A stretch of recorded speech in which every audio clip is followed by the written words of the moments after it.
When I was 15, I had a friendship group of maybe about 10 to 15 friends. Now I'm 22 and I could say I probably have maybe only three core really close friends.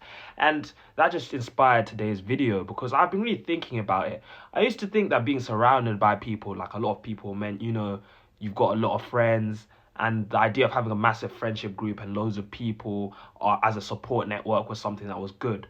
But then really as time went by and we've all grown up and I've been just thinking about it, I've began to realize that a lot of these people aren't necessarily really like your close friends. And this is not to say that there's anything wrong with people who you get along with but you wouldn't consider like really close. It's just to even emphasize on the definition of friendship, because I feel like the definition is quite stretched out and it can be used in many different ways. And it's a hard thing to admit to yourself. It feels like a failure.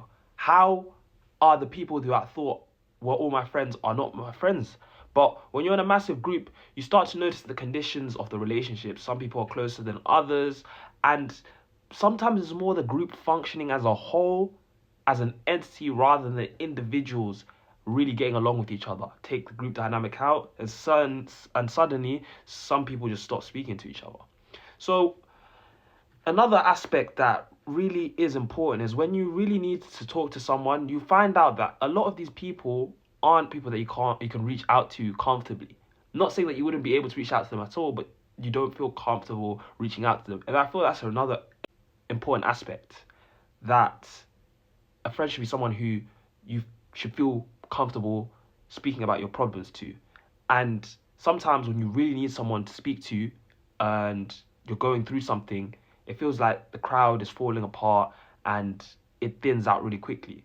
You realize that most of the people are only around you or the version of you that they like, but everyone's multifaceted. They're not the same. So it might be fun when it's fun. It might be nice when it's nice.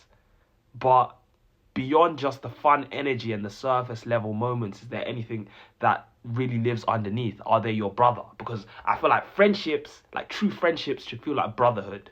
They should feel like, someone that you could go and you could tell something to and know that they've got your back unconditionally. And I don't think it's necessarily a horrible thing that not everyone's your friend, because if everyone was your friend, I feel like it would cheapen the meaning and the definition of the word friendship. It's not about being exclusive and a club where other people can't go in and saying, you know what, only a few can stay here.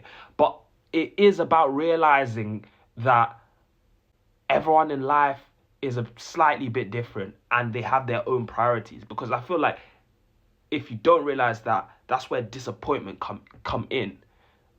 It's about having the heavy realization that friendship takes a lot of care and time to put in. Even me, I'm guilty sometimes. There's people who I consider friends, but sometimes even I necessarily don't put enough effort into a friendship group, which jumps into another aspect, which is if you stop contacting them, would they ever reach out? Would they reach out if they hadn't heard from you in a long time? And granted, people are busy with life, but if you're going 7, 8 months without communicating, a year, 2 years, you've got to really start reevaluating, is this even a friendship or is it more of an acquaintanceship? And you look at these 2 or 3 people without a shred of a doubt that they see you, but you might not be able to do that with other people because only certain people see the real you from all angles. Everyone puts a face up to some extent and degree. Something that's hard to grasp and settle in with, because it's not something everyone wants to regularly admit.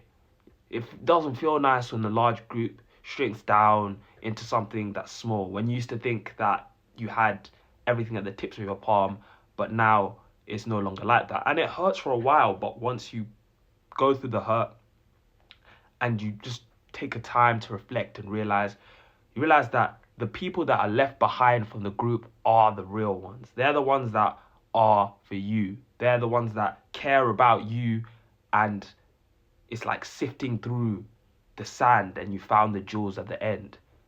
And it's better to do that sifting process than never to do the sifting process in the first place, because there can be a lot of fake people in your camp and it'd be better to have only real ones in your squadron. But yeah, I was just thinking about that. I thought maybe let me make a video. If you enjoyed, Make sure to leave a like and subscribe. It's Ray Uncuts. And yeah, I'm out.